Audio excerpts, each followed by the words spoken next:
ఆచి chicken masala. Party ఫిరాయింపుల కేసులో ఎమ్మెల్యేలకు స్పీకర్ గడ్డం ప్రసాద్ కుమార్ క్లీన్ చీట్ ఇచ్చారు. ఈ 10 మంది ఎమ్మెల్యేలు పార్టీ మారినట్లు ఆధారాలు లేవని స్పష్టం చేశారు. పార్టీ మారిన ఎమ్మెల్యేలపై వేటు పడుతుందని భావించిన బీఆర్ఎస్ ఇప్పుడు ఏం చేయబోతుందని సర్వత్రా రాజకీయ వర్గాల్లో చర్చనీయాంశంగా మారింది.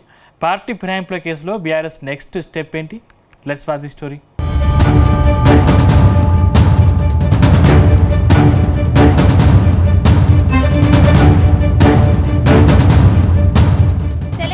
పార్టీ ఫిరాయింపుల కేసులో ఎమ్మెల్యేలకు స్పీకర్ క్లీన్ చిట్ ఇచ్చారు. పార్టీ మారినట్లు ఎక్కడ ఆధారాలు లేవని స్పీకర్ స్పష్టం చేశారు. గత అసెంబ్లీ ఎన్నికల సమయంలో బీఆర్ఎస్ పార్టీ అభ్యర్థులుగా కారు గుర్తుపైన 39 మంది ఎమ్మెల్యేలు గెలిచారు.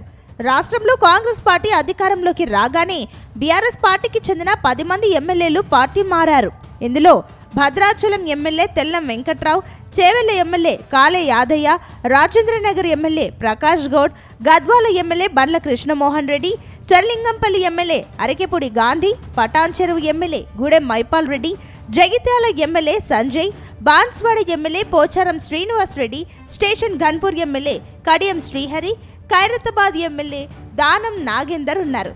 వీరందరూ పార్టీ ఫిరాయించినట్లు బీఆర్ఎస్ నేతలు స్పీకర్కు ఫిర్యాదు చేసి సుప్రీంకోర్టును ఆశ్రయించారు.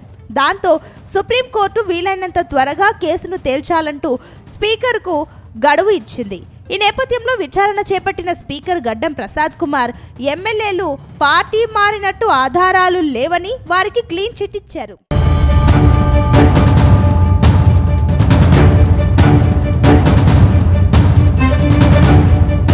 అంతకుముందు ఎమ్మెల్యేల ఫిరాయింపు కేసును విచారించిన సుప్రీంకోర్టు ప్రధాన న్యాయమూర్తి జస్టిస్ బిఆర్ గవాయ్ స్పీకర్కు సూచనలు చేశారు.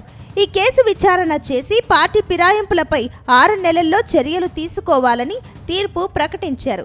పార్టీ ఫిరాయింపుల కేసు విచారణ చేసిన స్పీకర్ ముందుగా 8 మంది ఎమ్మెల్యేలు Bhadrachalam MLA Tellam Venkatrao, Chevella MLA Kale Yadaiah, Rajendranagar MLA Prakash Goud, Gadwal MLA Bandla Krishnamohan Reddy, Serilingampally MLA Arekapudi Gandhi, Patancheru MLA Gudem Mahipal Reddy, Jagtial MLA Sanjay, Banswada MLA Pocharam Srinivas Reddy party మారినట్లు ఆధారాలు లేవని తీర్పు ప్రకటించారు. మిగిలిన 2 ఎమ్మెల్యేలు కడియం శ్రీహరి, దానం నాగేందర్పై వేటు పడుతుందని బీఆర్ఎస్ పార్టీతో పాటుగా రాజకీయ వర్గాల్లో చర్చ జరిగింది.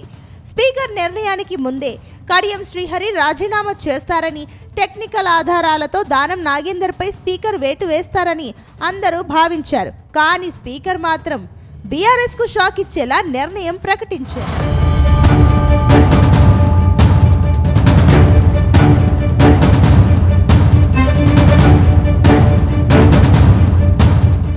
కడియం శ్రీహరి, దానం నాగేందర్ ఫిరాయింపు కేసు విచారణ చేసిన స్పీకర్ తన తీర్పు రిజర్వ్ పెట్టారు. ఆ తర్వాత కడియం శ్రీహరి, దానం నాగేందర్ పార్టీ మారినట్లు ఆధారాలు లేవని తీర్పు ప్రకటించారు.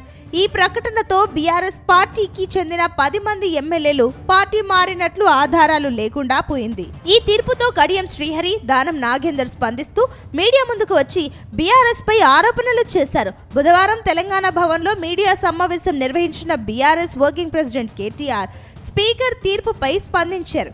కేటీఆర్ మాట్లాడుతూ ఇలాంటి తీర్పు ప్రకటించినందుకు స్పీకర్కు నిజాం కాలేజీలో సన్మానం చేస్తామని అన్నారు.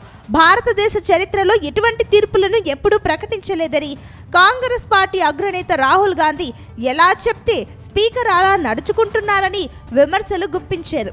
రాహుల్ గాంధీకి సిగ్గు లజ్జ ఉంటే పార్టీ ఫిరాయింపులపై స్పందించాలని మండిపడ్డారు. అటు MLA Kadiyam Srihari 3rd class మాటలు మాట్లాడుతున్నారని ఘాటైన వ్యాఖ్యలే చేశారు. బీఆర్ఎస్ పార్టీలో అనేక పదవులు అనుభవించారని అన్నారు. Danam Nagender Congress party B form పైన సికింద్రాబాద్ ఎంపీగా పోటీ చేసిన ఆధారాలు ఉన్నప్పటికీ ఆయన పార్టీ మారినట్లు ఆధారాలు లేవని స్పీకర్ తీర్పు చెప్పడం స్పీకర్ రాహుల్ గాంధీ డైరెక్షన్లో నడుస్తున్నారని స్పష్టంగా తేలిపోయిందని ఆరోపించారు.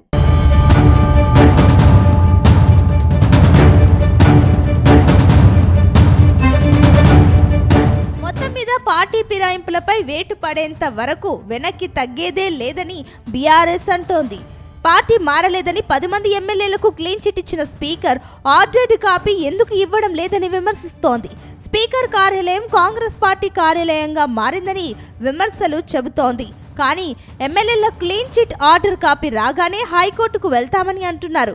అయితే 10 మంది ఎమ్మెల్యేలపై వేటు పడే వరకు న్యాయ పోరాటం చేస్తామని speaker clean chit order copy కోసం ఎదురు చూస్తున్నామని చెబుతున్నారు. ప్రస్తుతానికి ఈ కేసు నుంచి 10 మంది ఎమ్మెల్యేలకు తాత్కాలిక ఊరట దక్కినా సుప్రీంకోర్టు ఏం చేస్తుందనేది కూడా ఇంట్రెస్టింగ్ గా మారింది.